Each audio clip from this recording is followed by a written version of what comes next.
Olá, tudo bem? Meu nome é Eduardo Colíquio, eu sou da revista Nossa Cidade. Estamos aqui para gravar mais um programa Conexão Negócios, aqui hoje com a Alessandra, nossa advogada, nossa parceira advogada. Fala um pouquinho mais sobre você, Ale. Quem é você aqui em Portugal? O que você faz? Certinho. Então, eu saí do Brasil em 2014, vim morar em Portugal e já tinha intenção de advogar em Portugal. Eu já era advogada no Brasil, tenho inscrição na Ordem dos Advogados do Brasil nesse momento e aqui em Portugal. E atendi aos requisitos, que tive que preencher alguns requisitos para fazer a minha inscrição aqui em Portugal e já advogo aqui há 4 anos e meio. E comecei a advogar para brasileiros, né, que vinham morar aqui ou que querem estudar, querem comprar imóveis. Não era exatamente a minha intenção no início, mas como os brasileiros começaram a vir em massa para Portugal e começaram a me procurar, né, os meus serviços jurídicos para orientá-los numa série de questões, eu fui entrando nesse meio também do direito migratório, mas sempre fui advogada de direito empresarial aqui em Portugal e no Brasil. Fechou. Tenho 2 pós-graduações, uma lá de direito empresarial e outra aqui, que eu também fiz na universidade daqui. E com isso auxilio também, não só os brasileiros, evidentemente, também auxilio os portugueses que querem empreender ou que já têm uma empresa funcionando em Portugal. Mas me fala quais são as principais diferenças que você identificou aqui em Portugal e no Brasil? No sentido jurídico, assim. No sentido jurídico. As diferenças, na lei, principalmente, né? Tem diferença? Tem diferença na legislação. O Código Comercial de Portugal é diferente, justamente porque o Código Comercial, tanto no Brasil como em Portugal, funciona na parte que não prevê determinados assuntos, é subsidiário ao Código Civil e ao Código de Processo Civil. Isso no Brasil é igual. Entretanto, o Código de Processo Civil português, a parte instrumental, ou seja, os nomes dos recursos, os prazos, uma série de questões, os pré-requisitos para recorrer, por exemplo, são completamente diferentes do Código de Processo Civil brasileiro.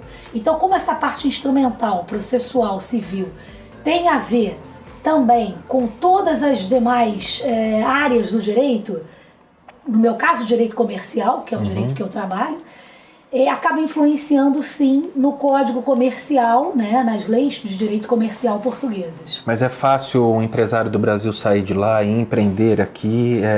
Existe alguma limitação, assim, da parte jurídica ou ele consegue ter essa colaboração, assim? Limitações, sempre há uma limitação dependendo daquilo que a pessoa pretende desenvolver e dependendo do capital. Mas isso são questões que na verdade não decorrem da lei. Algumas coisas sim decorrem da lei e claro que a gente tem que estar sempre muito atento para o que prevê a legislação quando vai criar, quando uma pessoa quer empreender, quer ser empresário em Portugal. Nomeadamente, um exemplo disso é a questão da pessoa, primeiro, adequar o tipo de negócio à sociedade. Né? Porque aqui a gente tem diversos tipos de sociedades, unipessoal, sociedade por cotas, sociedade anônima. Primeiro tem que saber se aquele tipo em qual sociedade que nós vamos enquadrar o tipo de empresa e dependendo também do número de sócios. Dependendo do número de sócios, nós vamos adequar o tipo de sociedade ideal. Estudo de mercado também, mas a nossa parte é mais contratual, a nossa parte é mais no sentido de orientar as cláusulas do contrato social, orientar o valor do capital social da sociedade. Que varia conforme o produto, o mercado que ele for fazer. Conforme o investimento e o que a empresa vai precisar para começar, pelo menos. O mínimo era 5 mil ainda ou não mais? Não, hoje em dia o mínimo para constar num contrato social de uma empresa é €1. Mas nós não aconselhamos. Mas mesmo assim, normalmente quem vem para empreender também quer ter direito a como que eu vou te dizer, a documentação para ficar aqui e tudo mais, o visto de o visto de empreendedor, né, que eles dizem. Sim. Existe um mínimo para o visto de empreendedor? Não, depende do visto de empreendedor. Nós temos aqui 2 vertentes do visto de empreendedor que as pessoas fazem, inclusive, muita confusão, né?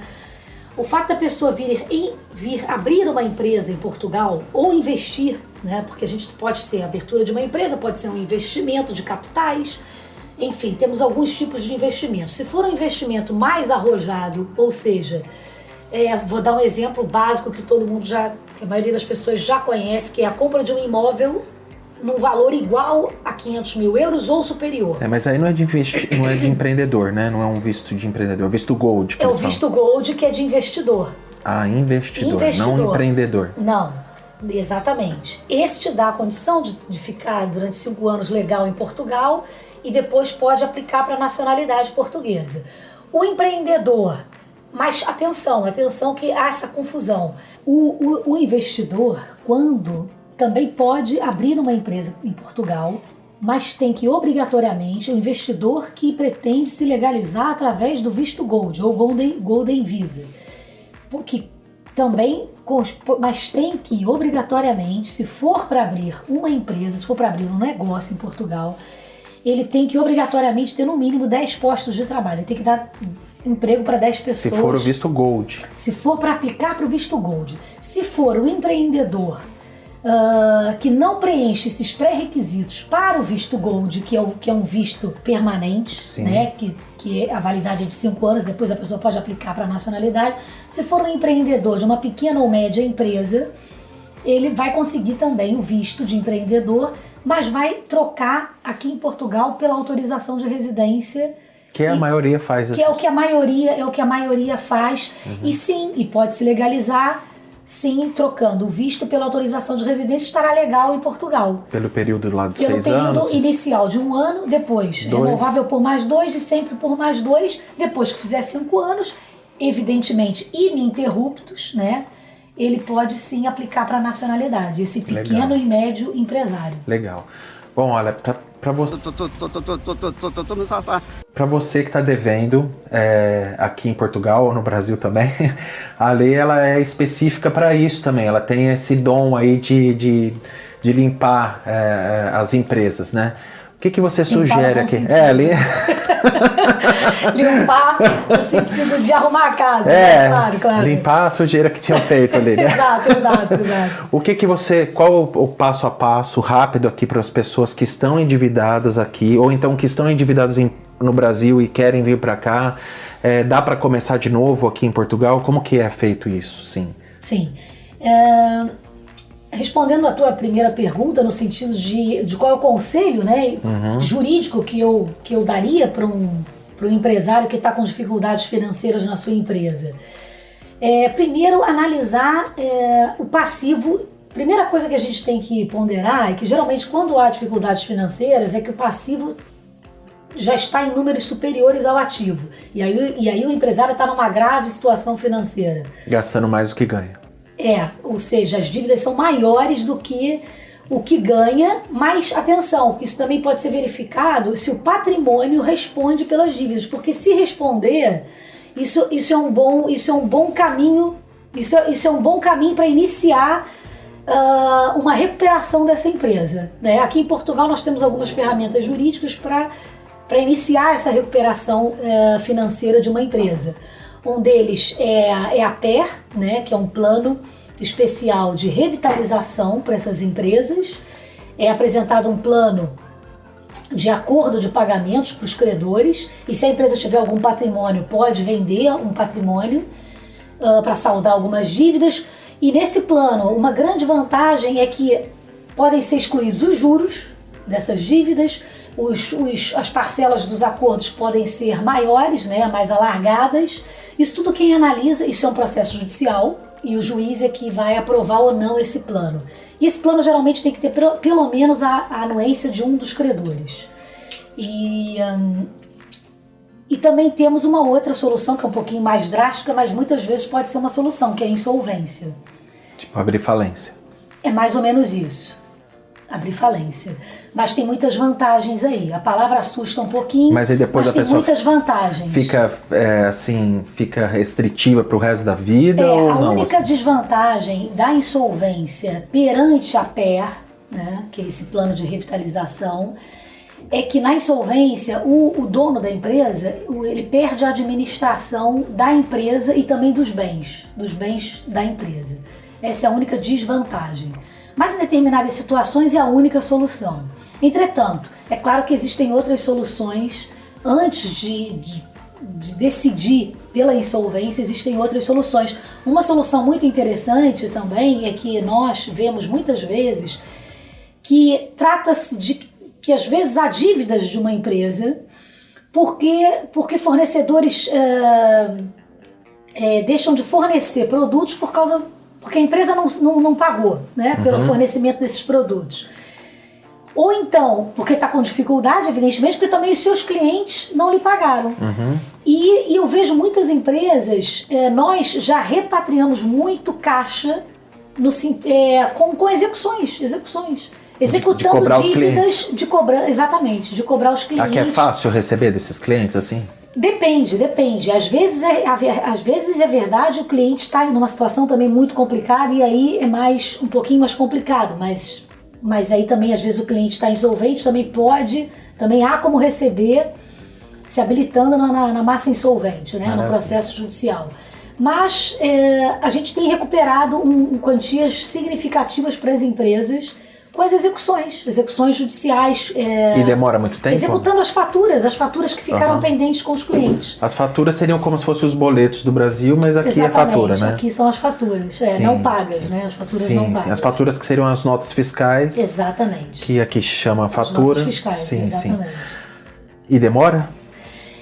É rápido? Às vezes mais demora, rápido que no Brasil? Depende. Só demora quando não conseguimos êxito em localizar aquela empresa ou o próprio representante, ou a empresa mudou de local e até às vezes nem tem interesse em ser encontrada. Aí os processos demoram mais. Mas quando encontramos, geralmente ou fazemos um acordo, porque a empresa também não quer ter algum desconto, né? A empresa devedora, né? No caso, os devedores querem ter algum desconto, então fazendo um acordo é possível. Mas aí quanto tempo o processo, assim? O processo, em média, pode demorar 1 ano a 1 ano e meio. Tudo isso? Às vezes mais rápido, quando as empresas querem fazer um acordo.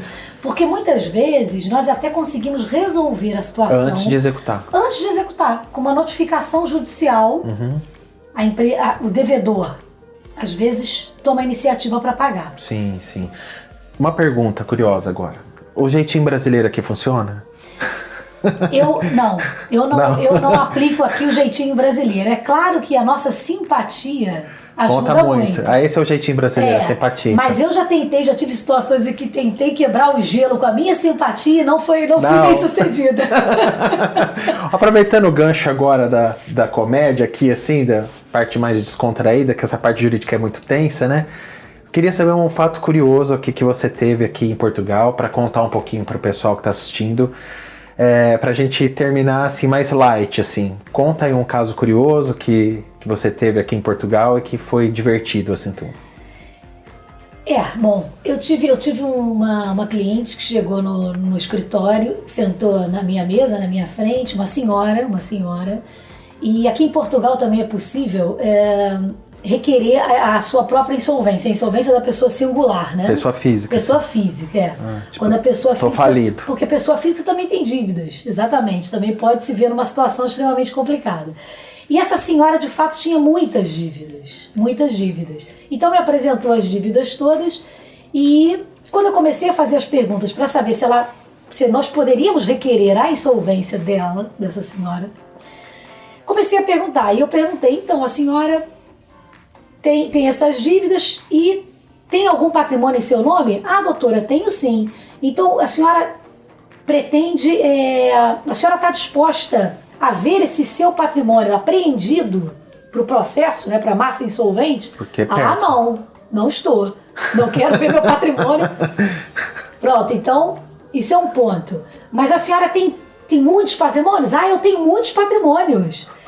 Resumindo e concluindo, foi uma situação assim, engraçada, porque eu vi que, na verdade, ela tinha como saldar aquelas dívidas todas e infelizmente, às vezes as pessoas querem... Tava ali de má fé. Às vezes as pessoas acham que requerendo a insolvência, vão resolver as dívidas, mas não querem ter uma contrapartida de dar nenhum bem. Resumindo, a senhora tinha um monte de patrimônio em nome dela e foi isso. Estava então, devendo para todo mundo. Infelizmente, estava devendo para um monte de gente, não queria pagar. Resumindo, era isso. Caramba. Mas tinha patrimônio para saldar. Dinheiro efetivamente não tinha, mas tinha muito patrimônio. E qual foi a solução que você deu para ela? A solução que eu dei foi vender alguma coisa patrimônio para pagar. Exatamente, para isso ele precisa E não declarar abrir a própria insolvência. Porque as pessoas confundem, acham que agora eu vou declarar minha insolvência e não pago mais nada para ninguém. Liquidou meu cartão, e não é bem assim. Exatamente. Né? Bom, gente, eu vou ficando por aqui. Foi um prazer. O prazer foi meu, Eduardo. Uma delícia Obrigada. falar com você. Obrigada. Assim, os nossos bastidores foi muito divertido também. É verdade. A gente deu muita risada da raspadinha da aranha. Raspadinha da aranha, é verdade. Gente, olha, aproveitando para vocês, curtam, compartilhem o vídeo, divulguem bastante o nosso canal RNC TV e se inscrevam, né? E é isso. Nas descrições vão ter também as informações da doutora Alessandra aqui para você contratá-la. Obrigada. Né? Para liquidar as dívidas, insolvência, ensinar como que raspa a raspadinha da aranha. Faz sim, tá, né? Às vezes sim. Então é isso, gente. Então, obrigada. Até mais, até Obrigada, o próximo programa Conexão Negócios aqui no RNC TV. Um abraço. Ai, meu Deus. O mais engraçado nosso vai ser o making off do que o programa mesmo em si. Eu acho que sim, Não é? Vamos então? Então vamos. Vomitão. Gente, me dá um branco na hora. A gente corta, mas você vai ver que você não vai cortar nada, eu sei, velho. vou cortar. Nem eu. Vambora, No meu primeiro vamos a programa, travei geral, assim, os meninos. isso. Normal. Aqui. Aqui o meu. Aqui o meu. Tá bonito, tá bonito. Tá bom assim? Isso aí, Felipe, me dirija, hein? Me deixe magro e rico. Me dirija. Eu também quero, me dirija. Bota a primeira aí, segunda, terceira. Eu quero ficar rica, magra e bonita. É uma coisa só. Já tô me esticando, já está te esticares, como dizem os portugueses. Esticares. Ai. Sabe dar boa tarde? Não precisa dar nada. Porque... Não, começar mesmo já. Pá! Então vai. Pode? Você podia já faz tempo, né? Eu tô travando já. Então vai. Já tá gravando, então vamos lá. Então vai. Olá, tudo bem? Meu nome é Eduardo Colíquio, eu sou da revista Nossa Cidade. Vamos gravar aqui o próximo programa Conexão Repórter. Programa Conexão Repórter. Conexão Repórter não, Conexão Negócio. Conexão Repórter. Mas isso Só era é bullying, Era gordo e com isso lixo ainda, pô. Relaxa, porque eu sofria bullying por causa do tamanho do meu nariz. Se o teu nariz você sofria bullying, imagina o meu, filho. Então olha, somos uma parceria do bullying do nariz. Pega o make-off. O bonde do nariz. O bonde do nariz, da aranha e da perereca. Da aranha e da perereca. Ele é a raspadinha da perereca, eu sou da aranha. A gente tá bem mal, hein? Perereca e aranha, pô, lá pra mim. Tá faltando a cobra. Exatamente. Tá ruim. Aranha não. Tá de raspadinha. Tá, raspando a bolada, Tá bom, raspando a tá bom. raspadinha.